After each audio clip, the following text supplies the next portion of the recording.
Welcome to the Engagement Show featuring myself, John Chen, and of course, my amazing co host, Roger Haskett. Roger, how are you doing from Canada? Oh, I'm good. I'm good. Things are good. It's a sunny day. It's been raining, so I'm always excited when it's a sunny day. John, how are you doing? You've had a super busy last month, if I am not correct. Well, you've been busy all along, but how are you doing? We have been on the road, so it's interesting as the world opens back up. And we're excited on this episode, Roger, to share a whole collection of examples of what are people doing, what's the latest and greatest for engagement. So it's a great chance for us both to catch up, Roger. It's been moving, you're right, very, very quickly. And it is very interesting to see the world, again, open up and come back and see what's working and not working in the world of meeting and conference engagement. Let's start with you, Roger. What do you got? What do you got as an example for us? So one of the things we just done actually, so we have a big CSR give back component to our company. So we do buddy benches, which we've talked about in the past, and mud pie kitchens. These are things where it's a team building event where people groups build them, and then we donate them to deserving families or schools or preschools. So we have a new project that we've just done. Something new for me as well is when I need close. I need my glasses now. Oh, what's that about? Here we go. Let me show you just some of the, like in terms of engagement. So we create CSR projects as a give back to the community, as a way of creating hero energy in the participants. What we regularly hear from these events is people saying, this was the best team building event I've ever been to. This was the best event I've been to at Microsoft. This has been the best team building event I've been at Oracle. We've had people say things like, hey, we did them once and then they brought us back 3 months later. And I sat down next to a person who was in the room and I said, hey, why are you bringing us back? We have a lot of different things to offer. Why did you bring us back exactly for Mud Pie Kitchens? And she said, oh my God, I've been working at this company for 5 years. The most bonded, the closest I felt to my team was when we sat and built these Mud Pie Kitchens for kids that we would never see. And when we were given a chance to spend some more team building money, our team unanimously said, we want to do buddy benches or mud pie kitchens again because it was so powerful. So what we've started, the newest one is called Birthday Box. We have Birthday Box and Shelter Box and sort of seasonal box. But the first one we've done is Birthday Box. And so this is a group, oh, I should get out of the way. This is a group of people who are, were in Vancouver to check out Vancouver and see what it was like. And so they were treated like kings and queens. And one of the nights we did these birthday boxes where they're given all the implements that they need. They have to make the box.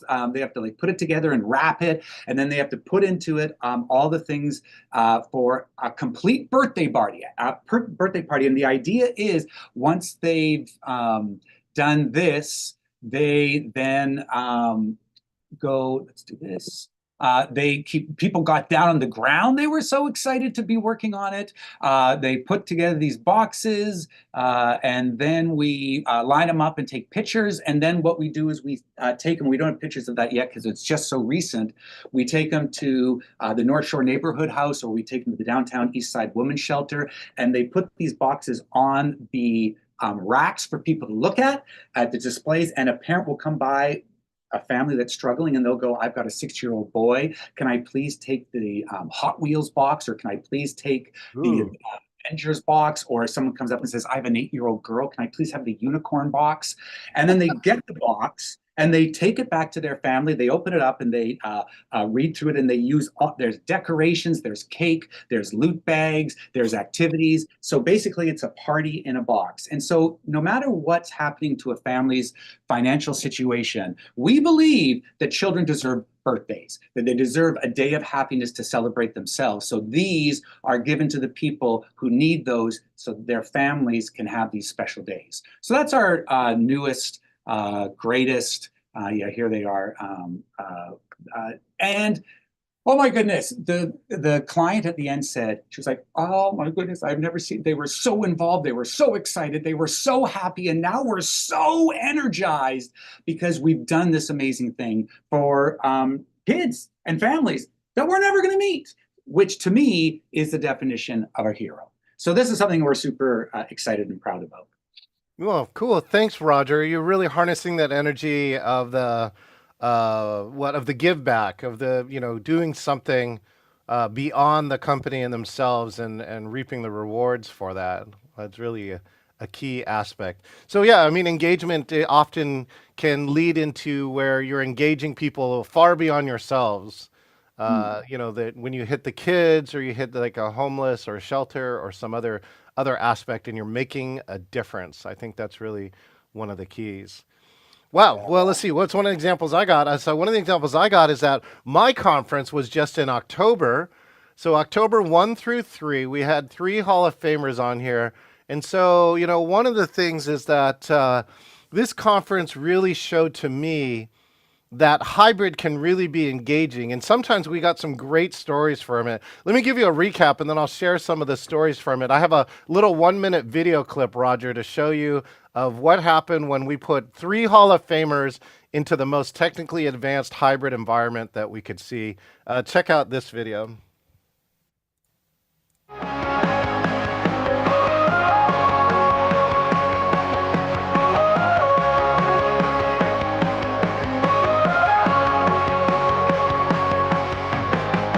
Give it up for Mr. John Chen.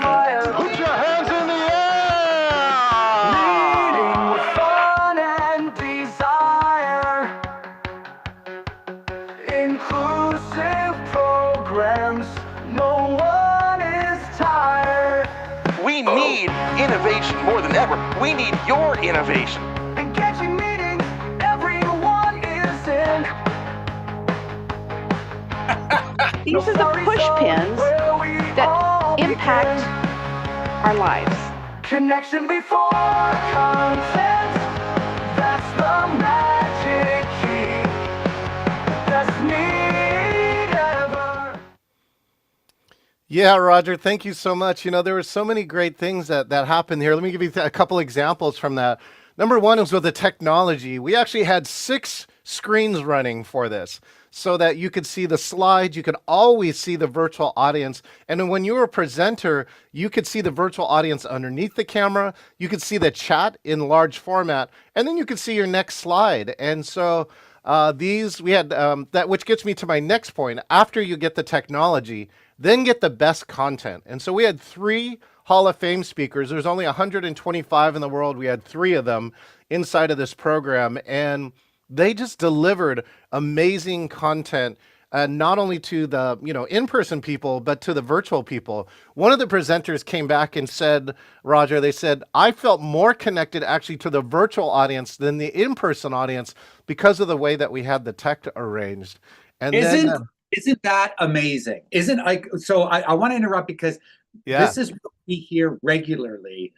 People coming up and saying the opposite of what they thought they were going to say. yeah. Right? They come up and they're like, I didn't think this was going to work. And holy cow, my favorite part was the part that I didn't think was going to work. And it's sometimes like the thing that everyone complains about is actually better, right? We've always said that hybrid and virtual sometimes can be better than in person if you do it right. 100%. So one of the other cool parts too, Roger, which I think you'll appreciate, is that we had a magician who specializes in technology. And if you saw that last part, he's able to throw up a deck of cards where somebody had actually marked a card. Well, she was controlling the phone, by the way, from California. So she scanned the QR code on her phone. She could actually move the arm left and right and like could grab cards. He throws up all the cards and she grabbed the card with the robotic arm out of there and was able to turn the card. And that was her card. And so those really key. That's Trig Watson, by the way. He's America's Got Talent semifinalist in LA and specializing in magic with technology. And he just really blew us away about what you can do with a virtual and a hybrid audience, using magic. So there's a lot of special moments inside of there. But some of it is accessibility based too, Roger, is that we had some, site challenged attendees. And so we just started on improv doing audio description of magic, and the chat blew up going, oh, I'm loving this audio description of magic. So How that, did you do? We Did just you had get that? somebody else with a mic, and she's a sign language interpreter, so she kind of knows the community. That she was able to describe what was happening with the magic, so that somebody who couldn't see could actually understand what was going on. Can I ask a question about that? Was that Yeah. for everyone to hear, or for the people hybrid to hear, or only the people who had sight challenges? In this case, it was everybody to hear, and that's kind of what made it fun and interesting. Is like even people who are not sight challenged are, for once, understanding what is it like to hear audio description. Right? There's a number of movies now that have been released with audio description, and so that's again something for sight challenged people to allow them to enjoy these types of things. So, you know what's so interesting about accessibility is that it's hard. It's hard, especially because you have to change your perspective. You have to change from ableist to inclusive, right? Like I do an event so that anyone who can do average things can go. Yes. For decades, we've pushed that away because it seems like a big problem. Like it seems like, oh my God, that's a problem. How are we going to, wheelchair ramps, big problem. How are we going to? And I feel that every single time we've opened up accessibility, we've had an explosion of positive. Um, that it's almost always led to people going, wow, I never even thought we had to do this, but it actually improved our experience. It didn't Yes. diminish it, right? Yeah, and sometimes it improves it for people not expected. Like captioning is really a top piece where, for some of us, sometimes maybe it's somebody's accent or they're just they can hear but not that well, or just that you increase the level of understanding. So our providing captions for this program is another way that people really engage with this program. And then the last piece that really is on there too, Roger, is that we actually had our virtual MC, but she was on site. So we actually had her in a section of the room, and what happened is when speakers got off stage, while we went and did things like ate lunch, Yeah, some they of the talk. speakers went into the studio, into the green screen studio over there, and was able to connect with the virtual audience on a more one-on-one basis, content that everybody who was in person actually missed. It was really Yes. cool. Yeah. Yeah. So these are things that I think are so valuable. And so, like to imagine if I'm a virtual audience member and I'm like, I understand immediately that I'm missing some stuff. I'm a human. So when we're in the room together, there's a certain amount of communication that happens, even without me knowing it. And so, you're in a virtual space, you're at home, you're dealing with things, whatever, you're in the conference, you're in this split world. And instead of getting a lower experience, the fact that you can get like that, you can a keynoter can walk off stage and turn to the virtual audience and give them 25 minutes that the other audience isn't getting. Yeah. Um, these are things that, I love these things. I love them. I mean, like how they're all types of engagement. How can I not love them? Right? Well, the fun part here too is that our next program is scheduled October 21 through 23rd, 2025. Many people said it doesn't feel like a conference; it feels more like a retreat. And it was really cool too. We had a lot of speakers, and speakers were allowed to get on stage between 7 and 10 when the virtual wasn't running. And many of them got feedback and said it was really valuable to get feedback from other speakers, about what can they do to make their talks more engaging. So that was something that happened there. And I look forward to improving the format even more, Roger, next year, and just demonstrating what are the best and latest practices in engagement. John, one thing about you is that you are such a go-getter. Like you really are you're like a duck on the ocean or on the water. Like, that joke, like they seem so placid on top and their feet are moving like crazy. You're a little like that because everything seems so calm. But I swear underneath that desk, your feet are moving a mile a minute, doing like 17 different events at once. Anyway, you're pretty impressive, John. Well, Roger, thank you so much. All right, we got a couple more examples, so let's hear your next one. So other stuff that we're doing that latest, greatest engagement stuff is for us, our holiday parties. We're deep into booking season. We're starting to do them. We at the bottom of my screen here over on this side, we have a 92% rebooking rate, which means that on average, not on average, 92% of the people who book us like for a Christmas party or a holiday party will book us again the next year and then the next year as well. They do that Bravo. because of engagement. They do that because we don't just go and give people entertainment, we give them engagement. Like we solve people's challenges through engagement. And when you do that, you unlock so much power because engagement is a superpower. And so for us, one of our regular engagement experiences is when we move into this holiday time where we're doing like a show a day, 2 shows a day, 3 shows a day for over like, about a month.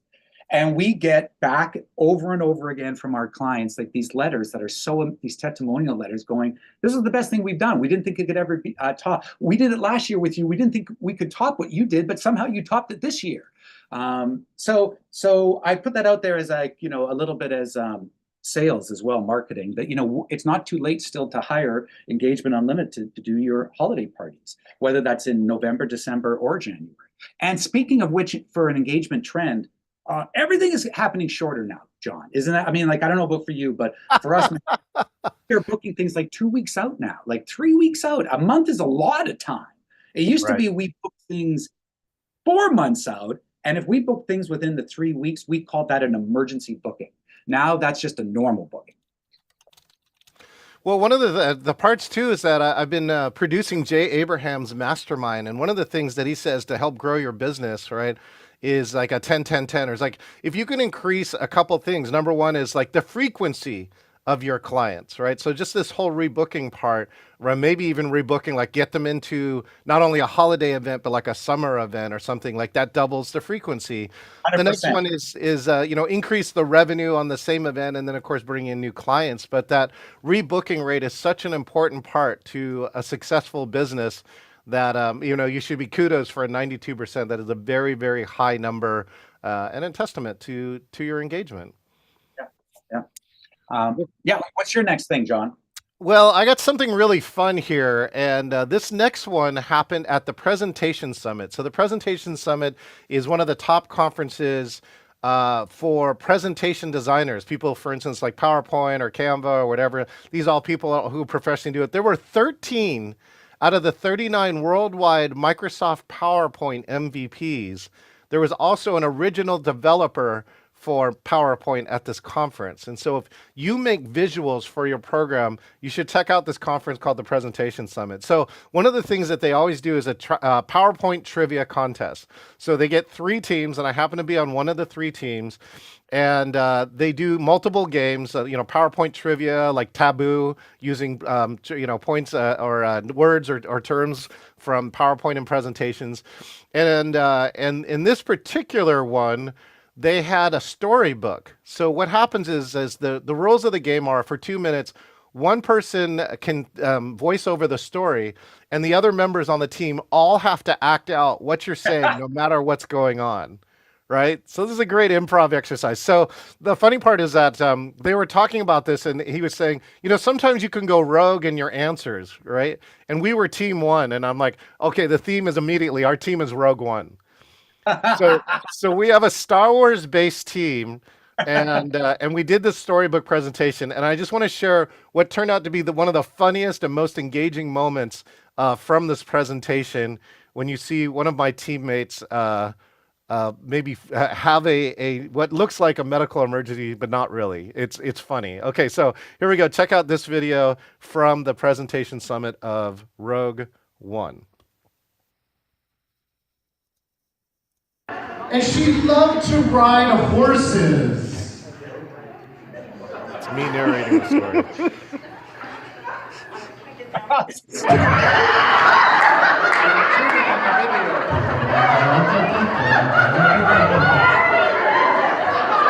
And she loved to jet ski.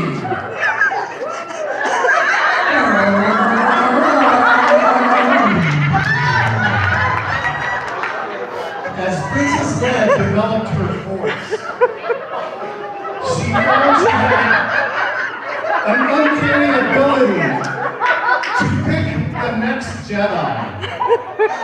Pick up the next Jedi off the floor.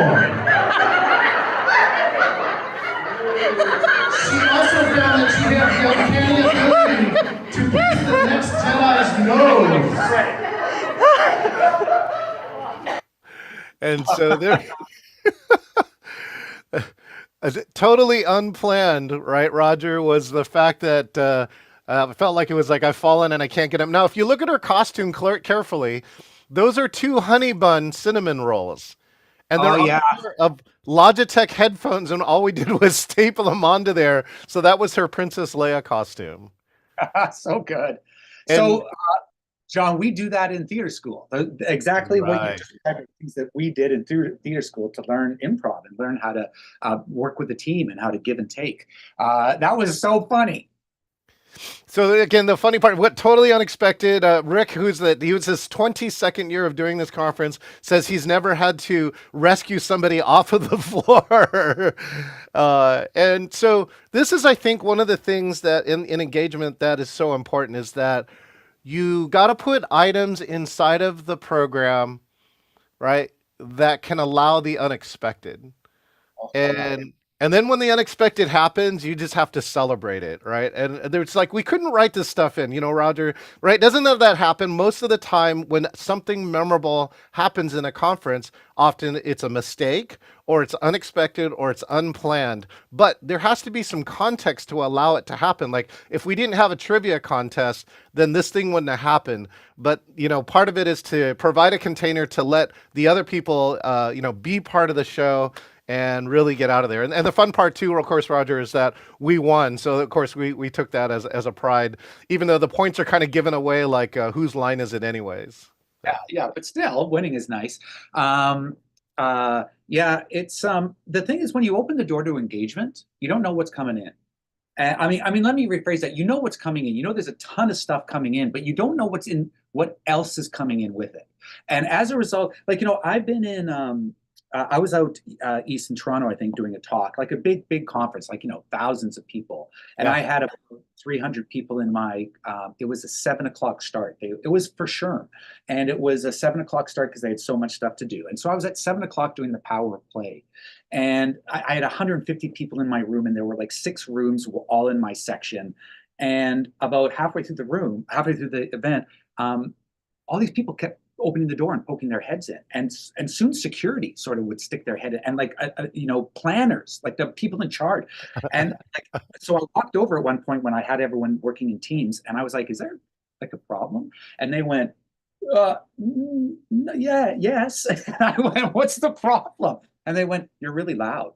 And I went, "Oh yeah, I am really loud." They said, "Well, it's not you; it's just everyone's laughing so hard." And I'm like, "Oh yeah," and they go, "It's like 7:30 in the morning." and I'm like, "Yeah." And they're like, "We have people coming out of other rooms to check what's going on because they think something's going on." And I go, "Oh yeah, they keep joining my room." And I go, and they're like, "Yeah." And I go, "It's all good. This is what engagement is. Like, this is engagement." And like, I often describe it as, you know what room you want to walk into. If you're walking down a hallway and there's 6 doors open and all 5 rooms are quiet and one room has got laughter bursting out of it and people talking, anything. noise, and rambunctious energy, that's the room you want to go into, right? Like that's the room where engagement is making its power felt. And when engagement makes its power felt, it's a superpower. So anything and everything can happen. Well, I think that's why humor is too, because you have to see something and laugh at it. That's your reaction. So you are paying attention to it, right? If you were on your phone, you would miss the joke. And so I think that's the other part is when you can get people to laugh, that means that they are engaged in this present moment. And so that's why humor is so important in anything you do with engagement. Yeah. And I mean, think about it? Who doesn't want to be engaged like that? At the end of that conference, I had a guy at the end of that gig, whatever. I had a guy come up to me. So it's like 8:30 in the morning now, and he was like, "Buddy," I got this as a quote on my mind. He goes, "Buddy, you were my coffee today." And I was like, I came in with no coffee. It's 7 o'clock, and I thought I was going to be dead. It's now 8:30. I don't need my coffee. Like I'm already up. Right? These are the things that we want to offer people. This is why when you put engagement in the room, you become an extremely valuable presenter. Yeah. Yeah. Thank you so much, Roger. All right. We got 2 more to go. Let's hit yours. You got one more? So I've got a couple different things, but first of all, keynotes. We're bringing keynotes back. I'm super excited about that. Like you talked about how things are coming back. Keynotes are my favorite peak of the thing that we do. We do so many different things, but they're my favorite. So they're coming back, and we're doing more and more hybrid stuff as well. So I'm excited that hybrid arrived and then sort of died out as people came back, and now it's sort of swinging back around. Ooh, wait, I have to share some stats on this too. Lois Creamer published some stats, I think, from meetings.net. Next year, here's the prognosis, Roger: 68% in-person meetings, 19% virtual, 18% hybrid is what the guess is for next year, the prediction. And that hybrid is the fastest growing format. It's gone from like 1% to 18. So that is where the trends are heading. And nowhere is it. I mean, it will only stop through some weird government intervention because, well, it will because there's so much power in hybrid. Like you combine the power of online, you can never deny anymore. Like it is so valuable to be able to turn from your work, turn on a thing, and have a meeting, have a conference, have a presentation. And you're never going to unpower that. But the value in hybrid is, I'm so glad that it's being seen. It took a while, right? Like it poked its head up, and then it sort of got crushed by how costly and how much people needed to learn. But now that people are embracing that part of it, there's just so much value. There's so much value, and there's still, like yesterday, my good friend reported how horrible one of these hybrids was when they do things like ignore the virtual audience. There was a full 20-minute setup for a panel, and they did nothing for the virtual audience and didn't tell them to do anything, didn't put up a timer, a countdown. So if you are listening to us and you're doing a hybrid, right, come call us, because let us help you avoid the pain of a horrible hybrid. What are the number one learnings about hybrid and about virtual online in the last 5 years has been work with professionals. Do not waste your money. Do not waste your money by saving a little by not bringing in a professional MC. Don't waste the whole conference by saving just a little by ignoring your virtual audience. Like, you know what I mean? But these are learnings that we had to embody, right? Like hybrid, different beast, man, and we needed to develop skills. Yeah, and find speakers who specifically understand hybrid. Even top Hall of Famers, some of them don't understand hybrid because they were born and raised on the stage. And so you got to look, and if you are selecting speakers, ask them if it is hybrid, what are you going to do? And see if they come up with some cool creative stuff. So, Roger, you got one more for us, Roger, or you guys on mine? Onto you, onto you. Okay, so mine is this. So I was at Jay Abraham's mastermind, and I got a chance to share a story. So Roger, have you ever been to San Francisco? Yeah, once. Okay. Have you ever been to Alcatraz? Yes, once. Okay. Well, they asked me to stay longer, but I said no. Well, you're lucky they didn't force you to stay. So have you ever heard of the island next to it called Angel Island, Roger? I don't think I have. Well, interesting enough, all right, is that I put together something called a Picha Kucha. Do you know what a Picha Kucha is? Yes, that's the 20 slides in 20 seconds. So this is a format of presentation. So one of the new cool engaging things is go look around. There's lots of other things that have been used in the past, but if you haven't used it in a while, you can bring it back. And Picha Kucha is one of them. And so it was created in Japan and is now a worldwide sensation. There are places in almost every major city that you could actually see Picha Kucha at least once a month. And the format was this. It's 20 slides. You have 20 seconds per slide. And the slides advance whether you are ready or not. There's no clicker. And so I told this story about my grandfather, and the grandfather it's his question. It says, do you know what a paper sun is? So let's check. Roger, do you know what a paper sun is? Is that like a sun child or sun in the air, in the sky? Not quite. So paper sun, and it's not S-U-N, it's S-O-N, is that I tell this whole story, and I'm going to just show you all the slides for it, like only showing 1 second per slide. But basically, my grandfather tried to get into America, but was blocked by something called the Chinese Exclusion Act of 1882 took hundreds of thousands of people and dropped it to only 106 could immigrate a year. But there's a loophole in the law, and the loophole in the law says if you're the son of a business person, then you're a naturalized citizen. So 1906, San Francisco has that big earthquake, right? And then a fire. Fire burns everything in the town, including the courthouse, which has all the birth records. So, Your sons. yeah, so they go in and they ask all of San Francisco residents, hey, if you had some kids born, will you please come back and we'll write you a new birth certificate? So every Chinese business guy in San Francisco's, yeah, like, I got 4 sons. I got 27 sons. Yeah. So they just made them all up. And so that's why they're called paper sons. And so watch here, I'll show you the speed version of this. But this presentation was so well received because we were in Tiburon, which is right next to San Francisco. The day after I delivered this presentation, 65 business people got to walk through Angel Island and the barracks and the places where my grandfather stayed. And so now they had context for this story. So it's really engaging. So here, yeah, check out these slides, right? So here we go. So this is, all right, the Exclusion Act, right? There's the loophole.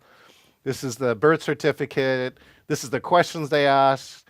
Yeah, you got to get rid of this book. That's the places they stayed. They'd carve poetry of misery, but she went back, got a wife, and had 5 kids, which includes my mom. And so I deliver this whole piece here in 6 minutes and 40 seconds, Roger. And it doesn't sound like a lot of time, but that's actually one of the latest trends that I've read. Julius Solaris posted this morning, and he just says that shorter presentations are more powerful than the longer ones. Yeah. So these are things that I know Julius, and I totally disagree. And people are allowed to disagree. I think on average, I think that what Julius is saying is true on average, and I think it's really true for average speakers. However, I have spoken to people for 3 hours and Yes. had the people put up their hands and say, "How can we get you back for longer?" I've spoken to groups for 8 hours. I speak to groups for 1 hour to 2 hours on a regular basis, and their answer at the end is, "We want more." So, Yes. that's because I use engagement techniques. That's because I use fun and dynamic games.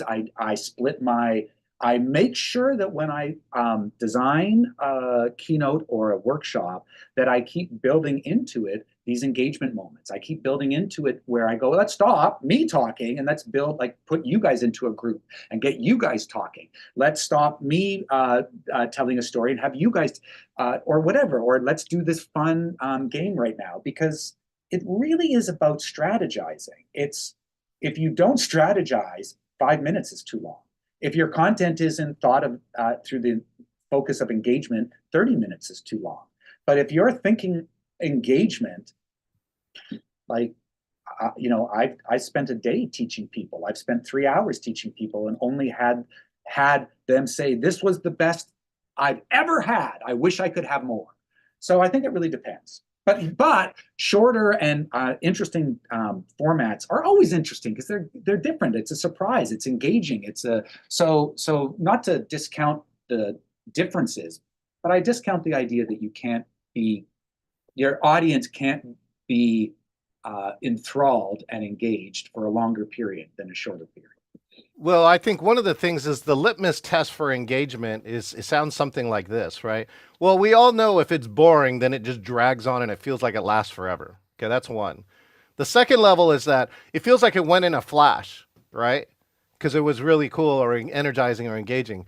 But I think the litmus test for engaging is when it feels like both. When you feel like it went through in a flash, even though it was 1, 2, 3, 8 hours. But if you sit there and think about it, that it was so rich that there were all these moments that you were able to put inside of that 1, 2, 4, 8 hours that were amazing, so that it feels slow and fast at the same time. To me, that's one of my litmus tests for engagement, is that you have such a rich experience around it. So yeah, so I think that's really the key here too. Oh, one of the things that I got to do last night, actually, Roger, was present at Miriam Hadness's Never Done Before. And one of the things is that I created a breakthrough, right? It was around what we call technique and technology. It was called From Clicks to Connect, right? From clicks to connection. And it really wanted to show a powerhouse about what happens when you use technology and you use right human technique all at the same time. So I architected a breakthrough in under 60 minutes using a whole variety of technology. And I spent the last 30 minutes decoding the entire process, saying, that design part, Roger, it's like the design I put in there too started on paper, wasn't digital to begin with. But then in its end form, right, it was coming around there. And so it just really showed that engagement starts with that design. Like you have to think about what's the goal? What kind of engagement do we want? And now how do we take all these different pieces, whether they technique, right? It could be a box, it could be, a kitchen, it could be an interactive activity or a technology, right? Is it interactive? Is there some visual element? Is there some, collaboration tool that we're using? And then most importantly, how do we put them all together so that somebody has that experience, has this litmus test experience? Right, Roger?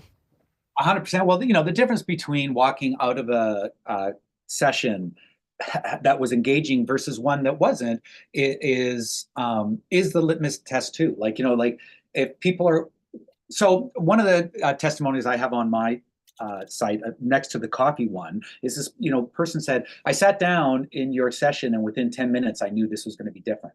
And then all of a sudden I looked up and it was over. And in the midst, I took 3 pages of notes and I never take notes, right? Yeah. So you have a person who goes, I knew it was going to be different in the first 10 seconds. It was over before I even knew it. But in the middle of it, I acted so differently that I took 3 pages of notes because there was so much value in it, right? To me, that's that's what we should be aiming for. You'll love this from Blair LaCourte, who also co-hosts. He's one of the co-founders for this mastermind. They have the term writer downer, Roger. Right? If you say something, that's the right thing. That's a writer downer. When you take 3 pages of notes, that's a writer downer.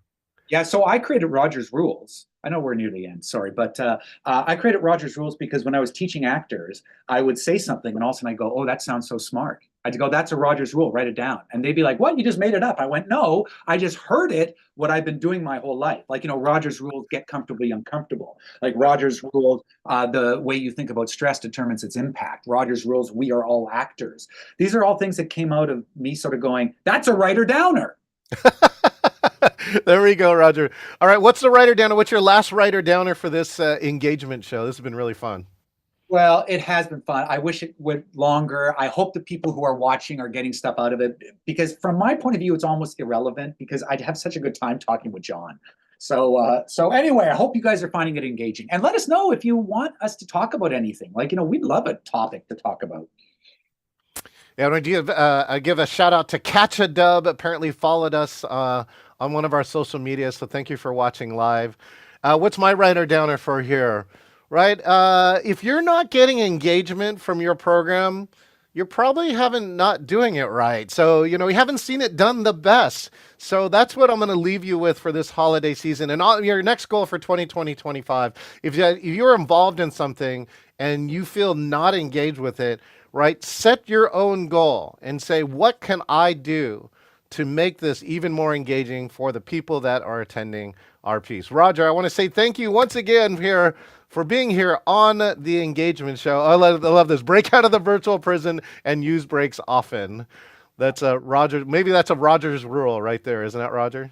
I think it is. I was just pulling up stuff that I was like, oh, these are some of the leader actors. Oh, I've disappeared. And we're about to disappear too. So Roger, thank you once again. Join us every month here on the Engagement Show, and we'll see you next time.